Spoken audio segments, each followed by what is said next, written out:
Hello friends, welcome to my channel. నేను మీ Shravika. Paradise biryani తినేద్దామా? అందుకోసం రెస్టారెంట్కి వెళ్ళే టైము లేదు. మరి ఇంట్లోనే చేసుకుందామా? ఎలా అనుకుంటున్నారా? ప్యారడైస్ కిట్ బిర్యానీతో. ఈ కిట్లో మనకి whole garam masala spices and biryani paste and basmati rice కూడా ఇచ్చారు. ఈ బాస్మతి రైస్ చాలా బాగున్నాయండి, పాతవి కూడా. అండ్ ఫైనల్గా ఒక గైడ్ అయితే ఇచ్చేశారు.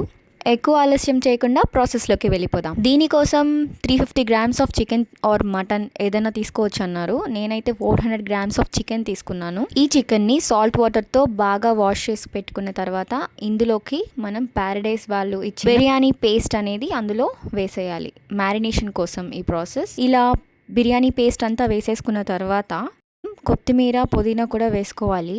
వేసుకున్న తర్వాత ఒక 5-6 స్పూన్స్ ఆఫ్ వాటర్ వేసుకున్నానండి. అందులో వాటర్ వేసుకొని ఇంకా మిక్స్ చేసేసుకున్న తర్వాత ఇంకా ఈ మ్యారినేటెడ్ చికెన్ని మనం 2 అవర్స్ ఫ్రిడ్జ్లో ఉంచాలంట.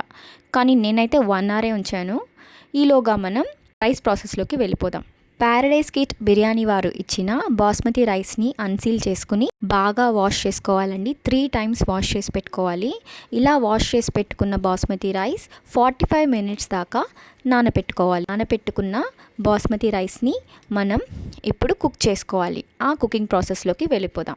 బాస్మతి రైస్ కుకింగ్ కోసం 1 లీటర్ ఆఫ్ వాటర్లో 1 table spoon of salt and వాళ్ళు ఇచ్చిన హోల్ గరం మసాలా స్పైసెస్ ఉన్నాయి కదా, అవన్నీ ఆ 1 లీటర్ ఆఫ్ వాటర్లో వేసుకుని బాగా తెరలాలి. అలా బాగా తెరలినప్పుడు మనం నానపెట్టుకుని ఉన్న బాస్మతి రైస్ ఉంది కదా, ఆ బాస్మతి రైస్ని అందులో వేసేయాలి. ఇప్పుడు కొద్దిగా జాగ్రత్తగా ఉండాలండి. ఎక్కువ ఉడికిపోయినా హోటల్ లుక్ అనేది పోతుంది, టేస్ట్ మారిపోతారా. ఇలా విరుగుతుంది కదా, ఇలా విరిగినప్పుడు స్టవ్ ఆఫ్ చేసేయాలి. మనం ఈ వాటర్ని బాగా డ్రైన్ చేసుకుని బాస్మతి రైస్ని అయితే పక్కన పెట్టుకోవాలి. ఇప్పుడు మ్యారినేట్ చేసి పెట్టుకున్న చికెన్ని ఒక 15 మినిట్స్ తర్వాత ఆ చికెన్ని కొద్దిగా బాయిల్ చేసుకోండి.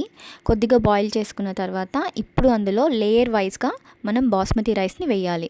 ఈ చికెన్లో కొద్దిగా చికెన్ని పక్కన తీసి పెట్టుకోండి. ఇప్పుడు 1 లేయర్ ఆఫ్ బాస్మతి రైస్ వేసుకుని కొద్దిగా కొత్తిమీర పుదీనా వేసుకుని మనం ఎత్తి పెట్టుకున్న కొంచెం చికెన్ ఉంది కదా, ఆ చికెన్ని కూడా అందులో వేసి దానిపైన మళ్ళీ బాస్మతి రైస్ అండ్ కొంచెం కొత్తిమీర పుదీనా వేసుకుని టేస్ట్ అనేది కొద్దిగా ఎన్హాన్స్ అవ్వడానికి 1 టేబుల్ స్పూన్ ఆఫ్ ఘీ వేసుకోండి.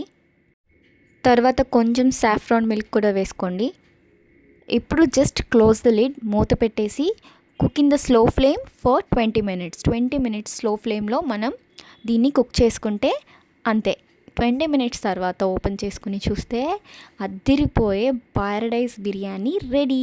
ఇది కడుపు నిండా తినేవారైతే 2 మెంబర్స్కి సరిపోతుందండి. అండ్ టేస్ట్ విషయానికి వస్తే ఎక్కువ స్పైసీగా లేదు, అలా అని చప్పగా కూడా లేదు, కరెక్ట్గా మీడియంగా చాలా బాగుంది. ఇది మీరు తప్పకుండా ట్రై చేసి తీరాల్సిందే, వావ్ అనాల్సిందే. Thank you for watching and please subscribe my channel.